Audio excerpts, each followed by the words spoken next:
Okay, question 5. Add a new number, to a serial file of numbers.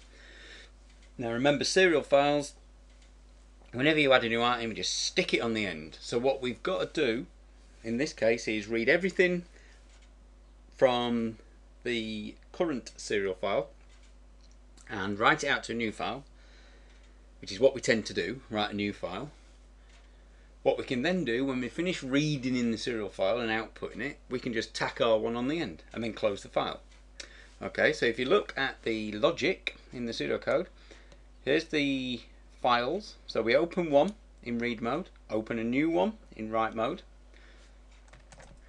We then have a while loop, so we've seen this a few times, and all we do is we read in an item from the serial file and we write it back out to the new file. As soon as we've done that, we can close the file we were reading. And because we're now ready, we've read all the serial file in, we can write out our new number and close the new file. Now what we do at the end, I haven't put this in here, but what you would then do is you would delete the original.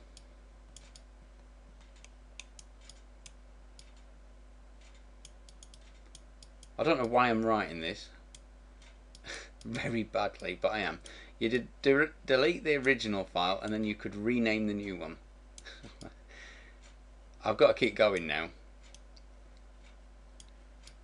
Okay, so when you save the file, that's what's technically happening in the background. There's a load of like new files created, deleting old files, and then renaming new ones, which is why you can get back to previous versions of things on things like Windows now, because it keeps a copy of everything that's been deleted.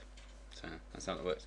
Let me undo that, it was a bit pointless. Alright, but I haven't shown that in the algorithm because that involves too many specifics. Okay, so you can see in Python, same structure. So we've got the open the file we want to read in, the serial file, create a new file. Now what the open command does is if the file already exists, it deletes it. If it doesn't exist, it creates it. And you'll see that the only difference there is the mode, where we say W for write. Okay, so we've then got the repeat until structure, which just reads in an item. If an item exists, we write it to the file. If it doesn't, we break out of the loop.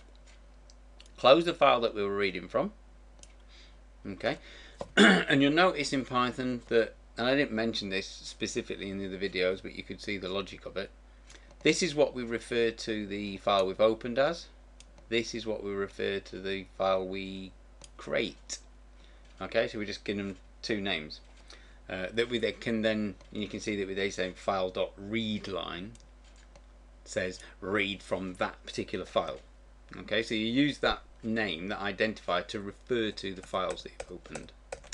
Okay, so once you've closed that file we've been reading from, all we've got to do is write out to the new file, rather scruffily, Eric, here.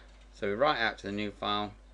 It has to be in string format and number when you're writing it to a text file, so we have to use the string function to convert it, and we put a line feed character before we write it out, so that we force it onto the next line down. Okay, because what you'll find is at the end of a file there isn't a blank line of return to read in. Okay, with the very last number you read, you'll see that if you take that out, you'll see what the effect is. You'll get something like this. Let's say 55 was the last number you had in your file, and then you write out, I don't know, 23. You'll end up with that. But what we want is 55 23 on a separate line, so we're just forcing it by doing the /n. Okay, and then what we can do is we do the close. So we close the file. Now what you'll find is in most I/O systems, when you're writing to a file, it's actually put in a buffer. So it's the act of closing that does the final flushing that buffer to the disk.